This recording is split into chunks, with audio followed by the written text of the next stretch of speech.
Ok, toujours dans le reportage de Bridi Ako. Ici, encore nous sommes à la gare de Pinas. Maintenant, on va prendre la voie de la gare de Pinas jusqu'au Caillou, disons Caillou, là où le canal est, le canal de Bridi. Donc, on s'en va. Voilà. Et ici, comme on l'a dit, il y a beaucoup de communautés. Ici, ce sont les femmes du lac qui vendent les marchandises chaque soir.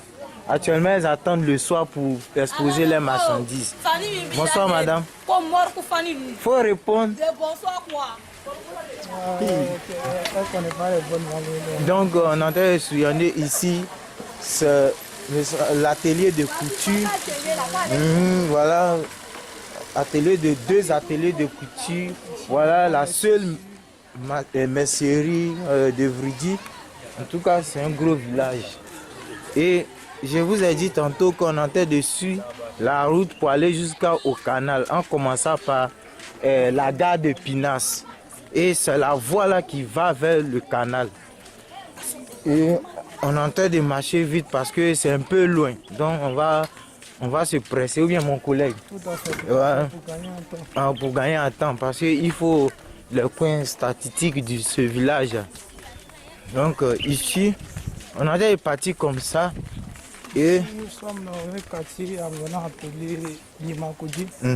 Voilà, c'est-à-dire lorsque tu descends juste de la gare de Pinas, voilà, tu à quelques mètres, tu es déjà au quartier. C'est le premier quartier des Angonans qu'on trouve juste après le premier arrêt, c'est-à-dire la gare de Pinas. Voilà, Nimakodi, parce que c'est un coin, il y avait un monsieur qui s'appelle Yema, bon, c'est lui qui était la première personne à résider dans ce coin-là, avant que les autres personnes se sont venues ajouter. Donc comme il est le premier du coin, son nom est resté. Et il s'appelle Emmanuel. Donc maintenant, voilà les pirogues qui sont, tous ces pirogues qui sont ici. Comme on a dit, l'activité principale de Vridi Ako, c'est la pêche. Donc, actuellement, il n'y a pas saison de poissons. Donc, les pirogues sont effectivement au dehors pour l'attente d'une éventuelle événement. Voilà. Voilà, donc c'est ce que nous constatons actuellement. Et donc nous sommes en partance pour maintenant le quartier Benguis, encore appelé quartier des Amis. C'est là que je pense bien que c'est la frontière Nimakodi. Quartier Benguis qui est là. Voilà, si on est arrivé à la frontière. Voilà la frontière, l'église, une église Assemblée de Dieu. Voilà, une église qui est là. Puis bon, pourquoi on appelle ici quartier Benguis? Parce que c'est le premier quartier que une personne s'est levée pour aller en France. Tout à fait. Voilà, parce que en ce temps-là, ils étaient les premières personnes qui étaient au quartier Benguis, ça c'est eux c'est l'agence Orange Money, Move Money, Voilà. Donc ici voilà le quartier Benguis. Quartier Benguis, comme on l'a dit. Ici on l'appelle quartier Benguis. Et voilà ici par exemple les pinasses. Ici on répare les pinasses, on fabrique les pinasses. Ou bien mon ami Fabrice, c'est ça non? Donc vous voyez les pinasses en préparation, en réparation. Ici les bois qui sont là, voilà. Retouchés, paf, on met ça sur l'eau. Voilà, donc c'est ça. Nous sommes au quartier Benguis. Et donc juste devant nous, voici le quartier Afanticro. Oui. C'est-à-dire c'est un quartier qui est visité beaucoup par les Afantis en général. Oui. C'est la langue dominante de ce quartier. Tout à fait. Voilà. Et donc nous allons rentrer dans ce quartier. Ouais, bon, ici, comme mon confrère l'a souligné, Afantichrome. Parce que, pourquoi Afantichrome? Parce que ici, c'est ici seulement tu vas trouver les Afantis. Et ici, c'est quitter au bord jusqu'à aller un peu en haut. Mais on ne peut pas aller en haut. Donc, un peu des lieux, voici la Fantichrome. Ici, juste un salon de coiffure qui est là. Le salon, malheureusement, est fermé. C'est les jours de repos. Oui, effectivement, c'est les jours de repos. Et c'est là aussi les jeunes. Ça c'est bon, c'est un centre d'accueil des jeunes Afantis. Là-bas, Ils viennent, ils discutent, ils parlent de leur travail, juste pour se distraire. Voilà, manière de distraction. Comme on peut le voir, les pirogues sont toujours au bord. Et devant nous là-bas, il y a une station-service qui est encore là pour vraiment faciliter l'achat de carburant pour que les pirogues puissent aller à la pêche comme il se doit. Donc on est toujours à Fanticro. Nous sommes toujours à quartier Fanticro. Comme on est en train de sortir dans le quartier. On est en train de sortir dans le quartier Fanticro. On s'en va dans un autre quartier. Le quartier qui va s'annoncer maintenant s'appelle le quartier Apollo. Quartier Apollo. C'est un quartier où la langue qui domine est l'Apollo. Oui. Encore appelé Izima Kotoko.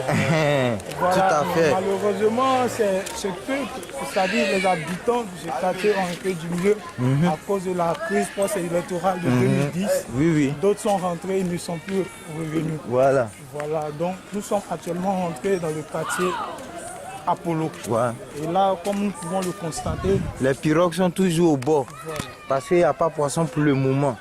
Et on est en train de sillonner, on peut voir les pirogues toujours au bord parce qu'il n'y a pas encore tant de poissons. Comme l'activité générale de Vridiako, c'est la pêche. Donc, dans un moment donné, la pêche va commencer à venir et toutes les activités vont reprendre et il y aura du bon vivre à Vridiako. Toujours dans le quartier Apollo. Toujours dans le quartier Apollo, nous sommes en train de partir maintenant. Bon, on n'a pas encore fini de parcourir ce quartier. Et nous continuons toujours notre marche. Parce qu'on veut voir le canal. Donc, commençant par la gare de Pinas, nous sommes en train de partir. Ça à peu près peut-être 5 km d'ici. Hein. C'est à peu près 5 km d'ici. Lorsque vous allez voir vraiment que Vridiako est grand, ce n'est pas un petit village. Comme l'infirmière nous a dit dans ses locaux, que ça renferme plus de 1000 et quelques habitants. Donc c'est un gros village. Nous sommes en train de sillonner toujours. Vous pouvez voir les habitations. Et là où nous sommes arrivés, nous allons maintenant rentrer dans le quartier appelé quartier Blendoum. Voilà, parce que c'est le nom, Blendoum vient du nom, c'est-à-dire le premier chef Izima. Voilà, voici sa maison que nous allons voir dans quelques minutes qui vont venir. Oui. Voilà, du coup, le quartier a porté le nom Blendoum. Quand tu viens à Vridiako, tu viens au quartier Blendoum. Quiconque qui connaît ce nom vient juste ici pour vous montrer.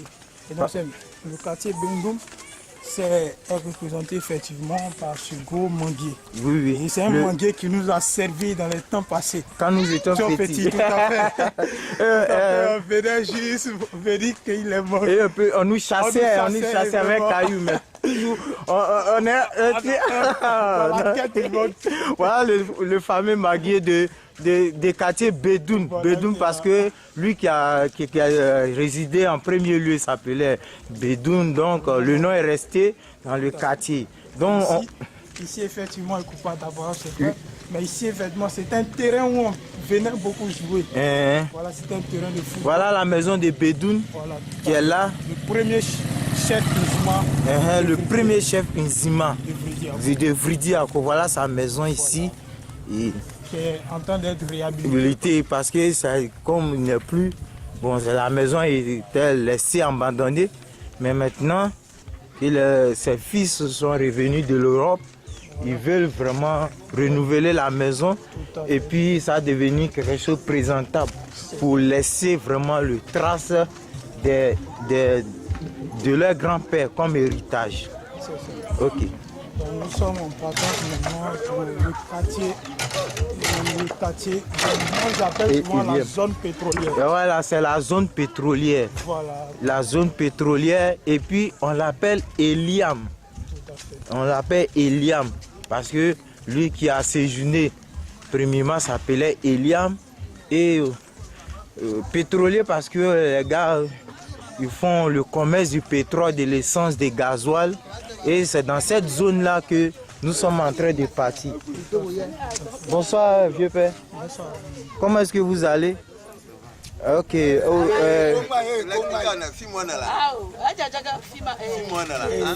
sont quelques oncles. Comme ils sont des comédiens, ils ont joué un peu la comédie. Sinon, on voulait vraiment les interpeller. Voilà le tonton Choco. Ah, le tonton! Okay, donc nous sommes toujours dans le quartier. C'est mon quartier, frère. C'est ici que j'habite. Peut-être au retour, on va mettre ça en coulisses et puis bon, on va essayer de partir. C'est noté. Donc on a dit qu'on était au quartier Eliam pétrolier parce que ici les gars font du commerce de pétrole, du gasoil, de l'essence. Ça veut dire c'est ici que tous les villageois viennent s'approvisionner en carburant, que ce soit trucs. Donc depuis la gare en haut où on est parti à l'hôpital jusqu'à chez le chef, tout le monde vient ici et s'approvisionner de l'essence. Donc ce quartier est appelé quartier pétrolier. Voilà, tout à fait. Donc, nous allons maintenant arriver à une maternelle qui nous a beaucoup éduqués parce que c'est là notre base, c'est là où nous sommes passés et c'est pas loin de là. C'est là que nous allons arriver. Donc les minutes qui vont suivre. Et ce maître fut un maître très dynamique.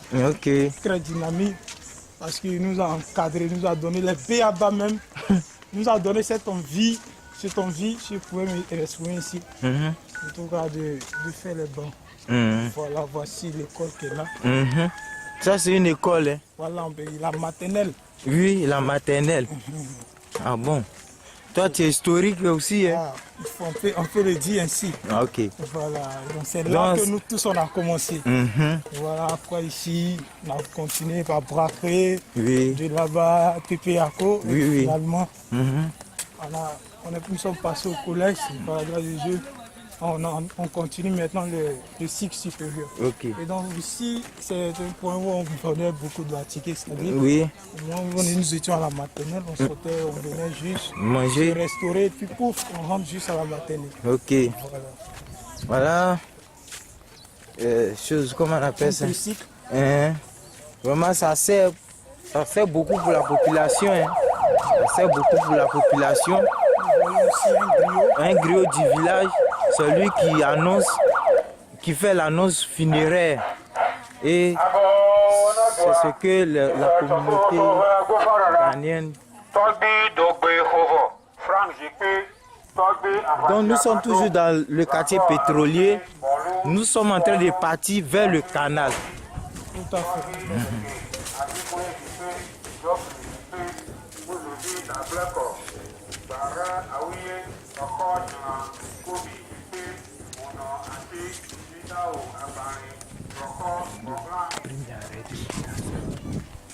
Ouais, c'est juste là. Nous allons descendre maintenant. Nous allons descendre pour voir le premier arrêt de Pinas. Lorsque la Pinas quitte en ville, tout à fait. Pour venir au village, voilà son premier arrêt, on va prendre ce couloir-là. Juste visiter, regarder un peu l'état des lieux. Voilà, on va prendre. Le pont se trouve. Le pont est fait en bois, hein, le pont c'est un pont artisanal. C'est pas sécurisé. Tout peut arriver. Comme Dieu est grand. Ouais, tout ça, ça va s'améliorer. Donc nous partons pour le premier arrêt.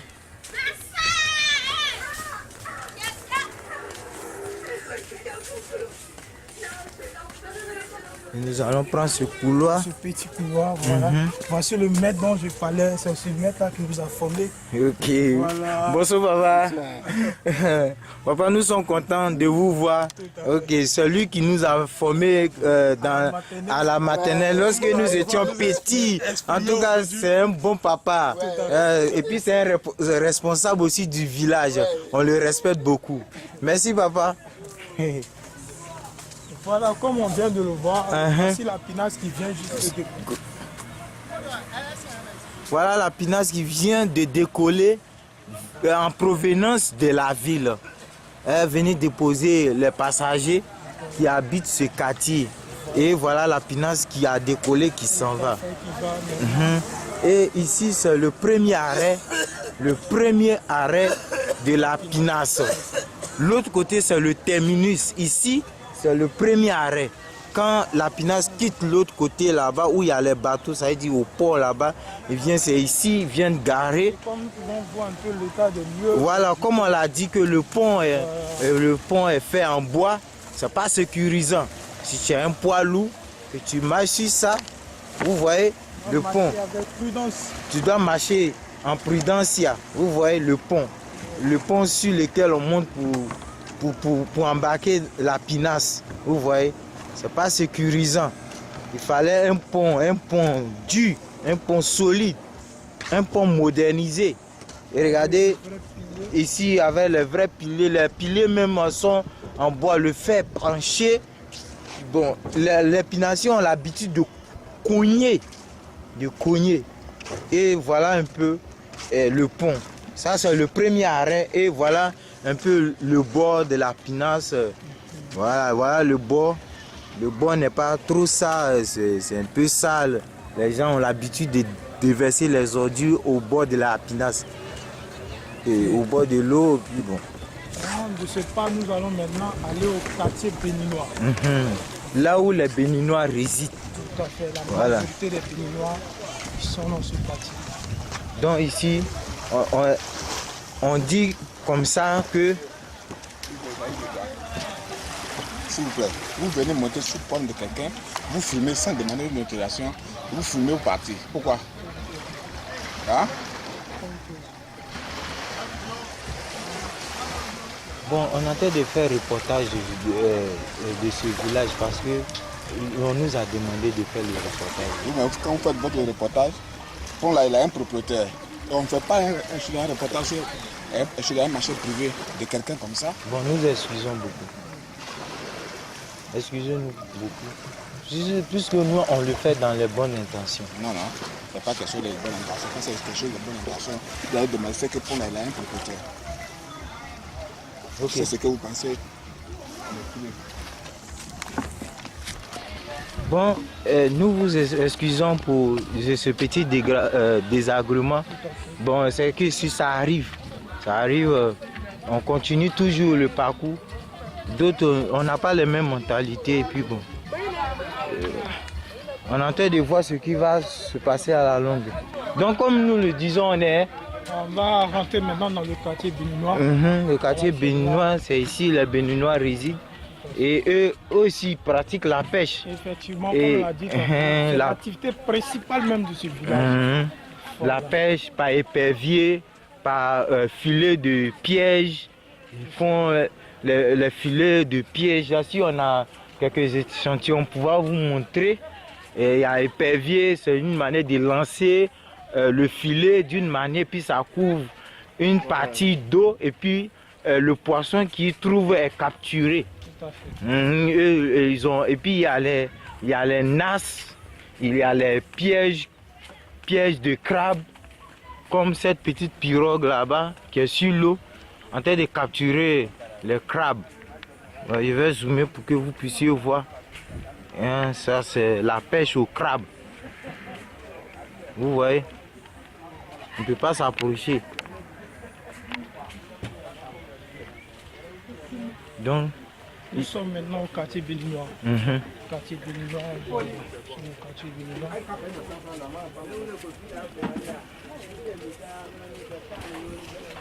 Vridi, mon frère Vridi à quoi est grand. Hein? Très grand, très grand. Il y avait une grande population ouais. Diversifiée parce que il y a un tas de monde.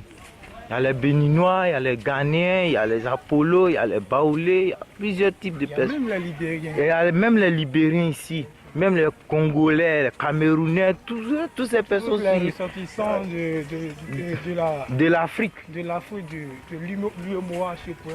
Oui. Voilà. Donc nous sommes au quartier béninois. On est en train de... Voilà, ça c'est le bord. Voilà le bord du quartier béninois. Voilà, c'est avec ces petites pirogues qu'ils Ouais. utilisent pour attraper les crabes. Ouais, les crabes, les poissons, les mâchoirons, ils ont des lances. Nous voyons aussi un filet qui est rouge, juste en train d'être arrangé Oui, oui. dans l'entente d'une éventuelle chose à sortir des poissons de la mer dans la rue. Voilà. Comme on l'a dit, hein, tout le monde est en préparation. Tout à fait. Aujourd'hui, dans ce mois-ci, on appelle ça la sécheresse. Parce que la mer est sèche, il n'y a pas de poissons, le courant d'eau est bizarre, ça fait fuir les poissons. L'eau est tellement claire que vraiment si les poissons déjà à plusieurs kilomètres voient le filet dévie. Or, si c'est le temps de poisson, vous allez voir que l'eau est boueuse au premier pas, le courant d'eau est stable et puis les poissons même sont aveugles et sont bêtes. Tout à fait. Et on fait juste jeter l'épervier et puis prendre les poissons. Plusieurs tonnes de poissons. Et c'est la joie. Oui, c'est la joie. Actuellement, bon, rien ne marche. Hein. Tout le monde dit, oh, ça va pas, ça va pas, ça va pas. Et parce que même dans la lagune, parce que puisque la mer et la lagune font un maintenant, donc les poissons suivent vraiment leurs frères de l'autre côté là-bas, ils se communiquent.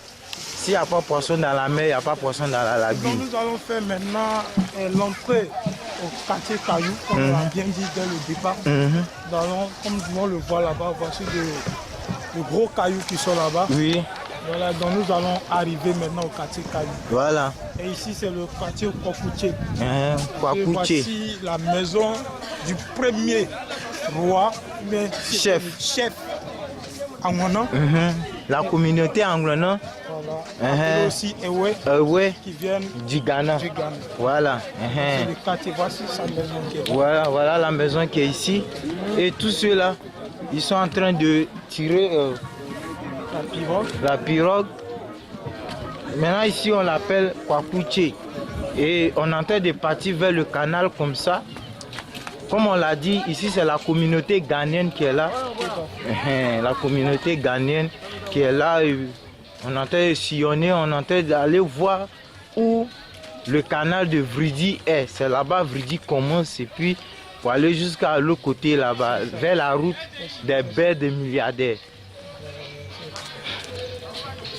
Voilà, donc nous sommes au Caillou. Ouais, on est en train de partir au Caillou comme ça. Et puis ici, quand on vous rappelle, on appelle ça quartier Kwakouché. Kwakouché. Après le nom du premier chef des Angolais. Maintenant, collègue, si c'est ici les pinasses garées en vent. Tout à fait, mais on voit que le pont est cassé. Je ne sais pas, je ne connais pas bien la raison fondamentale de cette cassure. Donc on va pas parler de ça parce que ce n'est pas à l'ordre du jour. L'ordre du jour. Parce que nous on connaît très bien le problème qui est là. Et puisque c'est ici la pinasse garée en vent. La pinasse quitte l'autre côté, vient garer ici. Mais aujourd'hui, on ne gare plus ici. Et on est en train de partir comme ça vers le Caillou pour voir l'eau du canal.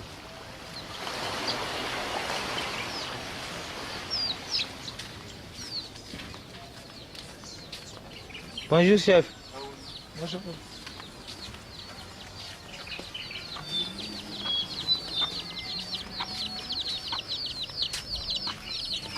Frère, bonsoir. Bonsoir, Edouard.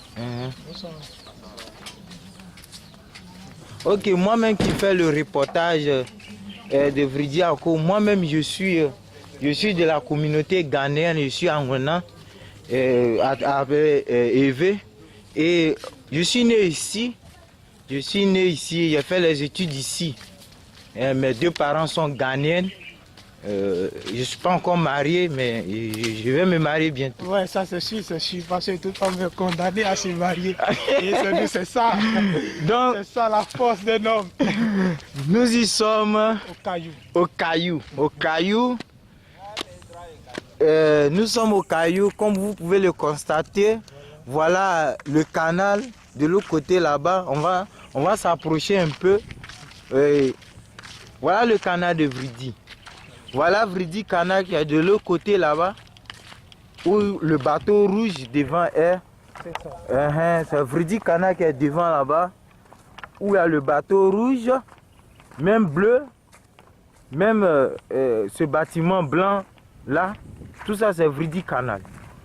Maintenant la raison pour laquelle ici n'est pas connu, c'est que ici c'est détaché de l'autre côté. Vous voyez, ici c'est détaché.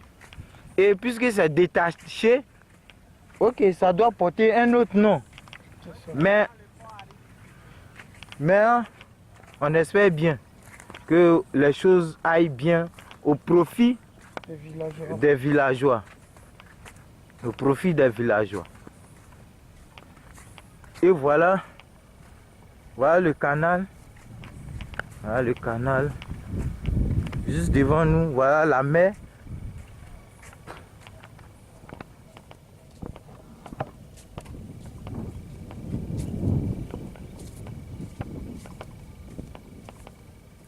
Vous voyez la route en terre rouge, tout droit, ça va jusqu'à l'embouchure. À l'embouchure, ça veut dire là où l'une et mer se croisent. Jusqu'à l'embouchure. Lui, ça fait plus de 3 km d'ici. On ne peut pas arriver parce que tu es fatigué, non? Ah ouais, Le fait de sillonner tout Vridi, c'est pas facile. c'est un village très vaste. Très vaste, très vaste. Très vaste. Très vaste. Comme on l'a dit, on est en train de s'approcher. On est en train de s'approcher. Pour voir le canal. Vous voyez, le courant d'eau est tellement fort. Vous voyez, est-ce que vous regardez ce que je regarde? Regardez, la mer est en train de pousser la lagune. Regardez au fond là-bas. Le truc noir, c'est là-bas, ça c'est une confrontation. Regardez comment est-ce que c'est bien long. Regardez, une confrontation entre la lagune et la mer. La mer est en train de pousser la lagune. Arrivé à un certain niveau, la lagune dit je ne bouge pas. La mer dit tu vas bouger.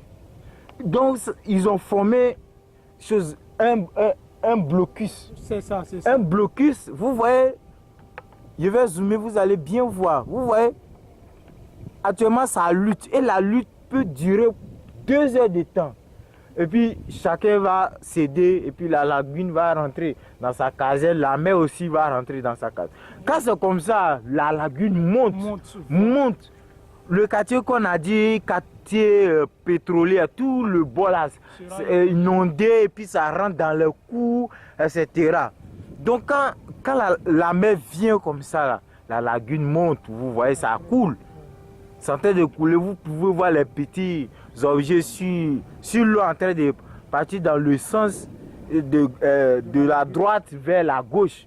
Donc si ça va de gauche vers la droite, c'est que c'est la lagune qui est en train de pousser la mer. Donc tout devant vous là-bas, on peut voir l'embouchure de l'autre côté là-bas. Donc c'est ici Vridi Ako commence. C'est ici qui est le début de Vridi Canal. Tu quittes au plan d'eau là-bas, l'autre côté là-bas, tu traverses jusqu'à... Tu arrives ici. Ici c'est Vridi Ako. L'autre côté c'est Vridi Canal. Donc si vous voulez venir à Vridi Ako, si vous descendez à Vridi Canal, dites que vous venez à Vridi Ako. Il y a une pinasse qui sera à votre disposition pour vous embarquer, traverser le canal. Souvent le canal est dangereux. Et les pinassiers connaissent ça. Et ils dévient jusqu'au l'autre côté là-bas. Donc n'ayez pas peur. Il n'y a rien, il n'y a jamais. Est-ce qu'on a une fois enregistré la noyade d'une pinasse? Non, depuis que pinasse existe, ça n'a jamais noyé. Mais il y a les vagues, ça fait les rotations. Mais la pinasse n'a jamais noyé. Et puis, on ne souhaite pas ça. Donc, mes chers collègues, voilà un peu le reportage de Vridi Ako. Merci. Vous avez un mot à ajouter? Ah, ouais, comme tu l'as bien dit, voilà, c'est un village qui regorge assez de potentialités. Voilà, et il y a aussi les Chinois qui sont de l'autre côté. Oui, oui. Voilà, qui travaillent nuit et jour sans relâche. C'est eux qui ont tracé le canal approfondi et puis élargi. Et récemment, on a suivi l'inauguration du canal. On était tous là-bas. En tout cas, c'était intéressant. Et on espère le mieux dans le village. Il ne faut pas que le village soit laissé comme ça. Il faut que nous, entre nous-mêmes, les communautés, on s'attende. Et vraiment, à travers ce festival-là, nous puissions regagner le cœur des entrepreneurs de l'autre côté pour venir investir, pourquoi pas dans ce village. Parce qu'il y a les jeunes dynamiques, il y a un peuple dynamique accueillant pour travailler avec les entrepreneurs. Donc sur ça, on va se dire au revoir et au revoir pour les prochaines éditions.